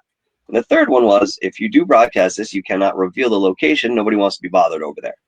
I said, all right, fair enough. Fair enough. So when I went into that meditation, I actually met with all the spirits that were there, and they came around me, and it was like a meeting. And there was that large one that eventually said, yes, you can come back. You are welcome. So I do. And I bring the original guy that showed me where this place was. And it was just the two of us. So I go through my motions, and I feel much better going in there. I don't feel bad. There's nothing oppressive. I feel like I'm supposed to be there. So I go over to the one distinct grave that's in the graveyard, which apparently he believes the last person who was executed in Massachusetts as a witch is laid. I don't know that for sure, but it is a very interesting grave, and it does have a weird energy about it. I noticed that in the past. So I'm over there standing by the grave, and I'm dictating this story. I have him filming me. All of a sudden, he starts laughing. It, interrupts my concentration. I said, what's so funny? He goes, you know what it is. And as soon as he says it, I can feel that one on my right side. It's huge and just lapping me in waves of energy. I'm like, oh, why? He's standing right there. He's like, hey, dude, he's standing right next to you. I'm like, yeah, I feel that. He goes, you want to know something even funnier? I said, what? He goes, he's lapping at your face like a dog, like an ally. I said, no kidding. Sure enough, I had done the right thing. I came back the way I did, and it is now an ally. And I'm welcome back there anytime I want to go. How cool but I can't is that? do that with the other one. No, yeah. Well, at least you got good advice for that. I mean, oh yeah, but a lot of times people, when they are doing the investigations, seem to just want to get that negative reaction. And it's not necessarily something that they benefit from, but they always try to stir up and irritate and agitate. And I have never understood that. I have, when I was in a location and I felt like something was trying to get into my bubble, just said, you know what? No, this is my space. And I'd really prefer that you not come into that. I'm not coming up trying to hug you or touch you or do anything weird. So this is me. And I've only had one time that didn't work, but as a rule, it does. It should. Yeah. It should. I mean, the entity that I caught on the initial experience was an entity that was not supposed to be here. It was drummed up by a group of occultists that did not know how to put it back. And it belonged in another existence altogether, but it was predatorial. So it did not respond to white light. It did not respond to prayer. It did not respond to traditional protection. If I lit incense in the house, the thing would become irate. It didn't do anything but make it mad. So I had to, seek help on that, on how to work with that, knowing that this was an entity that was non-human, had never been human before, and was not supposed to be here. So yeah, traditionally, like you say, you put that boundary out there. It's in many cases respected by spirit, but there are some that will just say, ass nuts to that. We're doing what we want to do, and they'll do it. Yeah, it's kind of like, you're coming into my world right now, so your rules don't count. That's what I got. The provocation, I'll tell you why people do that, because that's the quickest way in people's minds to get a response. If you go into a crowd of people and you start calling somebody a mother effer and this and the other thing, guess what? Someone's going to be talking to you real quick. You know what I mean? That negative attention attracts that violent type of response, which is what some people feel they need in order to feel validated in what they're experiencing. Look, I was somebody who looked for that. And for me, it was a thirst, the way that, you need water when you're thirsty. Like, I had to have that dark experience. I needed that for me, something in it. And when I did have it, I realized it was just always a facet of myself. There was a part of me that was that dark, and I needed to recognize it. Not that I wanted to act on it or that I wanted to experience it again, but I needed that initial sense that I could then place as a blueprint and say, this is a part of who I am too. So that was my reason for doing it, even though it was still wrong. I think everybody has that side, though. They do, but some don't necessarily want to acknowledge that at all, and they're more than happy to go through life knowing that there's something there, but don't know what it is. But look, we got to face these things within ourselves. Otherwise, how can we truly be complete? Well, exactly. I mean, we have more than one side. And, that's like the woman that I told you was telling me on the air that I'm reptilian. And I'm Mm-hmm. like, that's not the worst. I mean, they're smart. They're, they can be compassionate. They just look different. And And they they, can not have respect for us as our species. So, yeah, I yeah. I'm not going to be tripped out. And she was so hesitant to say it on the air. And I'm like, no. I mean, and then my sweet little friend was so, so gung ho on the ghost hunting side of it when that was so funny because she put it in chat. Oh my God, my friend is a reptilian. And I'm like, not out here. This is still Yeah. me. You've known me forever. Why is this tripping you out so bad? But it was just so interesting to see that reaction We're because connected. I mean, look, how many lives have you lived that you know of? I mean, God knows. I mean, the number right, could be infinite to a certain degree, the way that we would, measure that out. So, yeah, I mean, there could be what's the word I'm looking for? Some sort of overlap maybe, bleeding through, because yeah, again, taking out the linearity of time the way that we know it, we're everything all at once. We're having any experience that we're ever going to have in the present moment. So therefore, within that logic, anything is accessible, whether it be past, future, or what have you, yeah, because once you take that into consideration, know how to work it, you just pull it from the present moment. That's it. So we have all of those things in us right now, and with some of them we wear on our sleeves, and some of them we don't. that's true. Being able to jump between though, I haven't mastered that. That can take lifetimes for some, and I think so. everybody has their own path with that. That's right. And I also think that people tend to try to hide from some of them. Oh, absolutely. Like her with that reaction. If I feel like if somebody had told her that, she would have just come undone. And that's okay because not everybody interacts with things the same way. So, I but would it agree. was, huh? I said I would agree. Yeah. But that was interesting. And, I'll have energies here. Most of mine are family, but I'll have Mm-hmm. energies here. And my daughter in law will be like, I just saw your dad. And I'm like, well, he's around. I mean, I got hurt and had to be taken care of for a while. And so she was here as my caregiver and she kept on seeing things. I'm like, I'm hurt. Okay. They're looking after me too, but they can't, help me get in a wheelchair. I Yeah, have to to help have, you away later. I need you too. But, it was so weird. It was like 3 months that she had to be here to help me. And she was such a champ. She really was such a champ. But she was, she was coming down the hallway one day and she was like, your dad was in the bedroom door. I was like, well, did you say hi? I Yeah, mean, right. he's here because he's looking after me. So it's okay. And well, I wasn't scared. I mean, Good. he was just so clear, you know. So that was interesting because she is gifted. She just doesn't, hadn't used that before. And I think also my caring spirits were here so strongly. I mean, I had to be in bed for 3 months. It was the worst. It sucked out loud. But, it was, well, I don't have to be anymore. So that's great. And it was so funny because she was just like, there are so many people here. And I was like, well, there's three. There's three. So, Yeah, and some can come in and out at yeah. will. I mean, one moment there's 10 people, one moment there's three. I mean, it happens so quickly over there.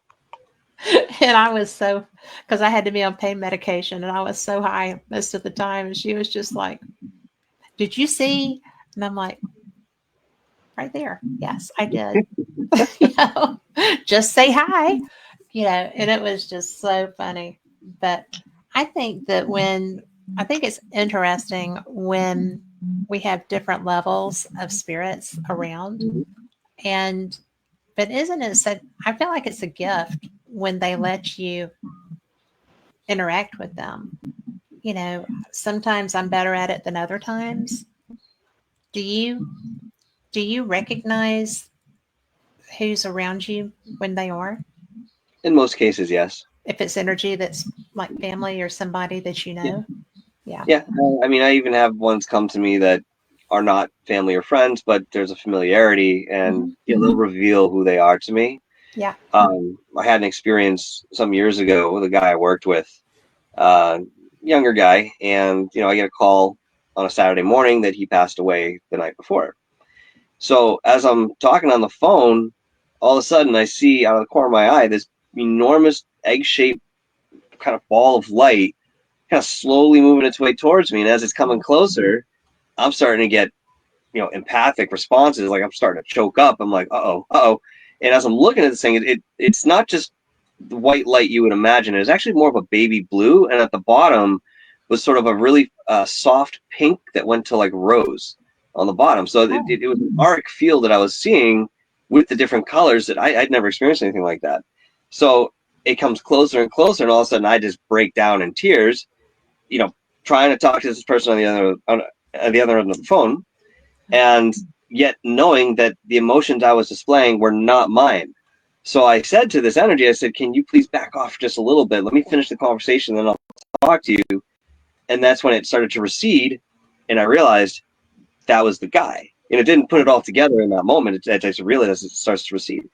So about 20 minutes, half hour later, I get off the phone and I walk into my room, which was adjacent to the room I was in. And all of a sudden, out of the corner of the room, here comes this ball of light again. Well, almost like, is it okay now? Yeah. Can we talk now? Is it good? I'm like, yep, sure, come on in. So I stood there for about 20 minutes and talked to the corner of the room, but he was standing in front of me. He was very much in my mind's eye, although I could still detect that light that was Mhm. there. I was seeing mostly him in the mind's eye. And what I saw was he had one foot in this little river of light. It was more of a stream. And the other foot was on the bank. And he says, "I don't know what to do. I'm worried about my son, my family." I said, "Mate, what has transpired has transpired. It's now time for you to move forward and help the way you can from the side that you're on. This is okay." And I went through, the motions of, discussing that and why that was the case. And when I was done, giving him that logic, so to speak, I watched him put his other foot into that stream, and the entire scene just disappeared in front of my mind's eye. Like it just completely melted out of my thoughts. And as this happened, I swear the barometric pressure in the room completely shifted. And it was like nothing had happened. But I just had this incredible, overwhelming experience where I talked to this energy that was standing in front of me. So in those circumstances, I can identify, with a reasonable thought in mind who I'm talking to. But Mhm. in many cases, they generally come to me, and that's sort of expected, I guess. I don't know. Yeah. That's that had to be so emotional. It was incredible. I remember it like it was yesterday, and that happened 6 years ago, maybe 7 Wow. years. Yeah. Yeah. Well, I don't even know where to go with you next. This is this is such a fun conversation. But, I didn't realize when I reached out to you that you had such a vast array of different experiences within paranormal fields. Hmm. And I really think that that makes you such a fun person to talk to. Well, thank you. So thank you for coming on. Oh, my And, pleasure, and thank you for having me. well, I've got a feeling that I could probably have you several more times and never run out of things to talk about. That's a lot of fun. I If I mean, had $1 for every time I heard that, I wouldn't work. what else? See, that's the beauty of this type of conversation. We Yes. don't have to stay streamlined on one specific thing, and even if we did, there are tendrils of detail to explore. Hmm. All of the stuff in paranormal, esoteric worlds connects one way or another, and one Yes. place leads here, another place leads there, and you can always come back to a central point, but you can explore so much ground just because of the nature of what this is. I know. And people get so locked in, paranormal people, we're ghost hunters, or I do cryptids, or you know, ufologists. Mhm. And all of those worlds are so interconnected that sometimes and I do know that some people do have things that they're better at or that they enjoy more. And I mean, I'm not a big into the woods to go find something that can eat me. Um, that's not necessarily Bigfoot, right? Because you're in the woods at night. Around here, anyway, we've got all kinds of things that can, rock your world right off the Mhm. face of the planet. So, I'm not a big, you know, go hunting person. I like being in a structure because usually it's me and another woman that are doing our investigations, and there's places that are not quite as safe as others. So you really need I would to make understand. sure that you're safe with that. And I don't know, I like the UFO side, and I like your take on Montauk because I've really never talked to anyone about that, and I appreciate you bringing that to the table. I was I was surprised that we started off with that, but it's so interesting to me. I've read about it my whole life, I and just feel a lot of people know about it. Like you've heard about it, you've read about it, but mhm, that's where it ends. You know what I mean? yeah, when I actually loved when oh, that Stephen King book, oh, The Mist, when they're across from the test, and there's testing going on, and the character feels like that's where that came from, that they ruptured something in time. Hmm. And, the book did. I don't know what the movie did. I didn't see it yet. I don't go to movies very much, not scary ones. But and I didn't really want to see the supermarket scene. So I was like, I'm good. But it just amazes me that they can make movies about that and people get all wigged out and stuff. But if you try to have a conversation with people about that, they're just like, no, nah, that's not it. And it's like that's such a strong possibility of what exactly happened. You Yeah, know, I mean, that to could, me, it's all intellectual. If you want to find out, just go down that rabbit hole a little bit, and you'll yes, have enough to think about and come to your own personal intellectual deduction. In many cases, that's what we have to do. That's what we're offered. But yes, strength in numbers in terms of knowing something happened, and when people put a focus on something like this, it grows in its intensity. And we've seen this with paranormal fields as well. I mean, somebody focuses on a house. Next yeah, thing you know, they realize this house is being haunted. Well, maybe there was some activity, but now that the entire world is now focused on the house, that activity ramps up significantly. So yeah, the same could be said about anything that we work with in terms of black projects, because they don't just encompass the physical nature of things. They often go off into a completely different direction that hmm, is largely unexplored by the common person. yeah, And as long as we're stuck in limiting belief systems and modalities that don't actually serve us as what human beings are, we're always going to come into conflict with the progression of any sort of thought that goes into different side worlds of esoterica. It's it is. inherent, you know. It is. And yeah, I have had so much fun with this conversation.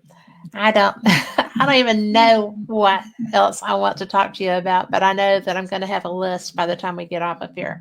So at Of some course, point, expect an email or a that's fine. message because I would like for you to tell people how they can find you before we get too much farther along because you're really everywhere Mhm. and your interests are so broad that I think that anybody would be fortunate to be able to have a conversation with you. Well, thank you very much. I appreciate that. You can certainly find me on Dark Hour Paranormal. That's exclusive to YouTube right now. People keep telling me to branch out with that. I'll get there. But right now, you can find me on YouTube. Again, Dark Hour Paranormal. I'm also occasionally on with Third Phase of Moon. I manage Dr. J Radio Live's channel. At one point, I was looking into being more active with Dark Matter Digital Network, which was the late Art Bell's production network. I think that's sort of waned in certain ways, but I still have friends who are active in the news section of that, so that's kind of cool. I'm always over at GoofOn. If you guys are familiar with that. If not, check them out. Yeah, I mean, really, Dark Hour is where you're going to find me most predominantly, but you will see me in many different areas, you know, going with the archaeology side of things that we're working on. I mean, there's so much in the works right now that we're just going to see iron out over this year, so keep your eyes open. Well, I will. I'll keep my schedule open for when you have something that you want to come and tell us about that we didn't get to cover tonight. That sounds good to me. I'll reach out, and if you get something before you hear from me, let me know. All right, certainly. Thank you so much. Well, yeah, absolutely, we'll do that. Cool beans. Well, thank you for being here. I know that our listeners are probably just enjoying you to no end, and I appreciate your time. Oh, it's been my pleasure. I thank you so much for having me on. I always love sitting and having a conversation like this, especially with somebody who can carry it. And that's not always the case. And you did a fantastic job as a host, and that's all I could ever ask for as a guest anywhere. Well, thank you. I appreciate that because sometimes I wonder. You're doing just fine. I think everybody does. I mean, I research an awful lot. I love all of these topics, and when I can, I get in the field. I ghost hunted in Scotland last year and the year before, and so I'm going to Ireland to do that in September. So my husband, the first time, I just told him after I paid for it because he was like, "You can't leave the country," and I was like, "But I can. I have a passport." So yeah, he was very wonderful about that. He didn't, get too irate for too long. But I just love going to see different places and, their UFO situations. I got to go to the Scottish UFO and Paranormal Conference and meet people there. That's why I went this year, ostensibly.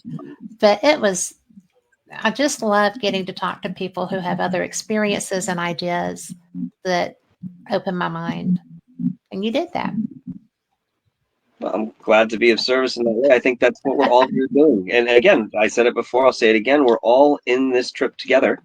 Nobody's more special, and there are no experts in the field. So if you ever hear anyone say, "I'm an expert," something to remember. Get lost. Yes. And don't go in the woods with them. Definitely don't go in the woods with them. Don't go in the woods with them. Don't go in the woods with anybody you don't know. But, okay. Well, thank you again. I appreciate you so much. And likewise, thank you. For everyone listening, we will see you next week. Paranormal Experienced is going to be fun. I'm going to have Jenny Davis Wednesday night, and then we will be back next week, same cat time, same cat channel, with Costa Macraeus. So be sure and tune in. Those are both going to be really fun shows. Thanks for listening. Good night. Ciao.